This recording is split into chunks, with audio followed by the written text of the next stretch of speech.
tampon king gets back in the ring. Speaking of former VP nominee Tim Walz, he joined Beto O'Rourke at a Texas town hall last night, and the estrogen levels were enough to give Chuck Norris menstrual cramps.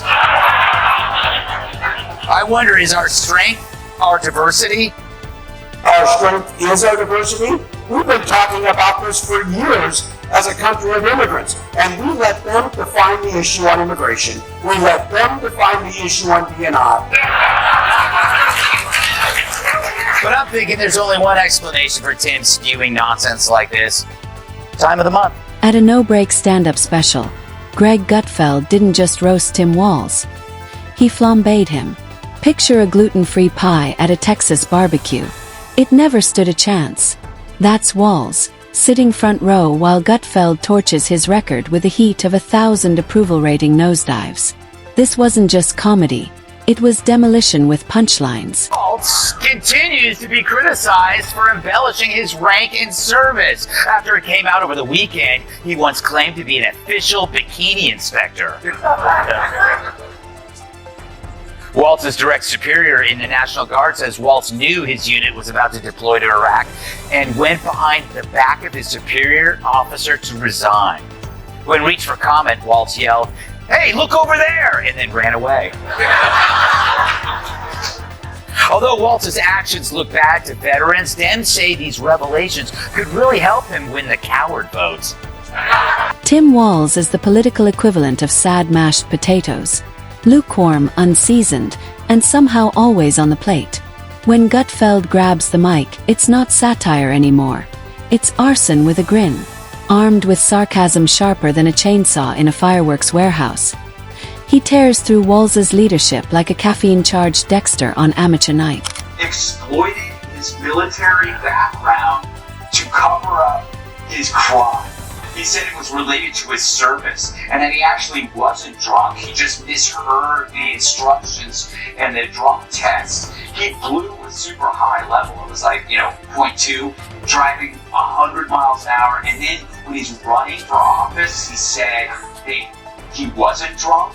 I mean, this guy has creep written all over. He created a snitch line, but lies about his personal infractions. He doesn't even own up to it. This is a guy who pushes a hoax about sex on a couch, and then the closer you look at him, he's a creepy. Tim Walz running Minnesota is like a substitute teacher trying to discipline a classroom full of drunk raccoons. His idea of leadership, skimming leadership for dummies and saying, "Perfect, I'll wing the rest."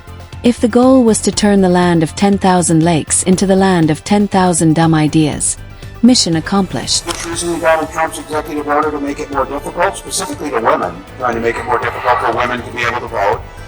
We see one of the first things they do is try and restrict the vote. Wait, so Trump is making it more difficult for women to vote?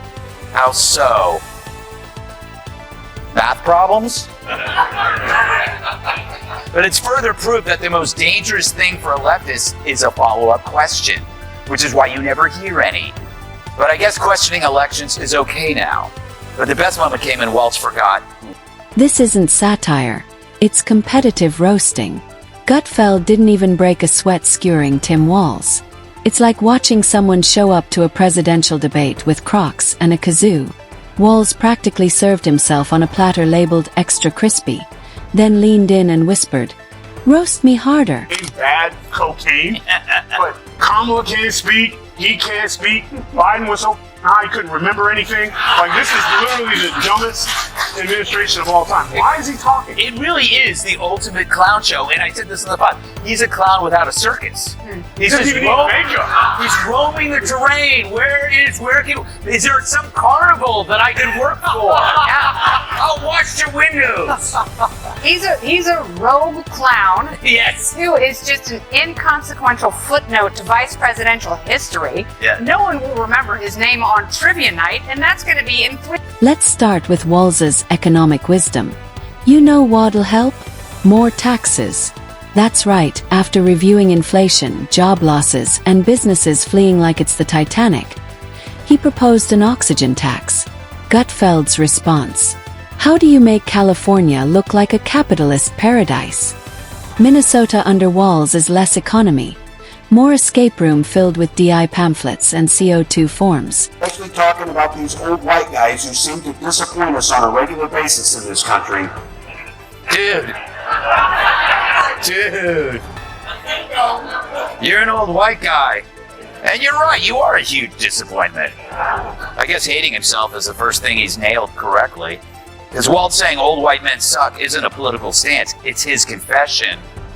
Walz calling people old and white is like Maxine Waters making fun of someone for shopping at Wigs R Us.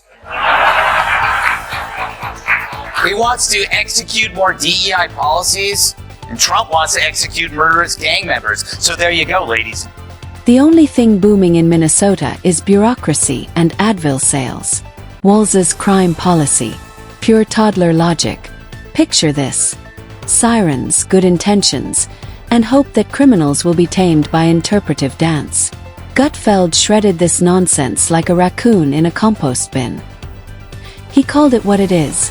A fire drill led by a guy holding scented candles. Lost, but one of them in Politico says it's like Walz's wide eyes showed his passion and emotional intensity. Can we show that? There is his wide eyes. That humans would widen their eyes to convey that danger is close. What emotion are you getting from that? Sorry. That was everything. Meanwhile, Gutfeld's stand-up turns into a TED Talk on disaster. He puts up a Minnesota map labeled, "Here be carjackings," over the Twin Cities. Walz's crime plan. Like a mall cop with a kazoo, Gutfeld joked, "If this guy ran national security, we'd all be fluent in Russian by next week." Tim Walz vomits more nonsense. I called Donald Trump a wannabe dictator. It's because he is. It's because he is. Maybe it's an adult like Donald Trump, you bully the shit out of him back. This is a weak, cruel man that takes it out and punches down on people. Wow.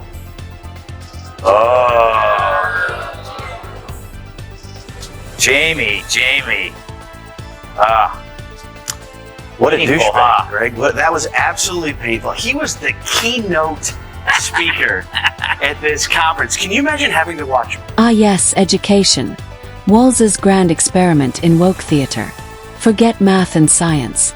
Classrooms are now graded on microaggression bingo and popsicle stick safe spaces. Gutfeld didn't hold back. The only thing Minnesota students are passing is a course in being perpetually offended. What used to be school is now performance art, with TikTok therapy, participation trophies, and zero learning.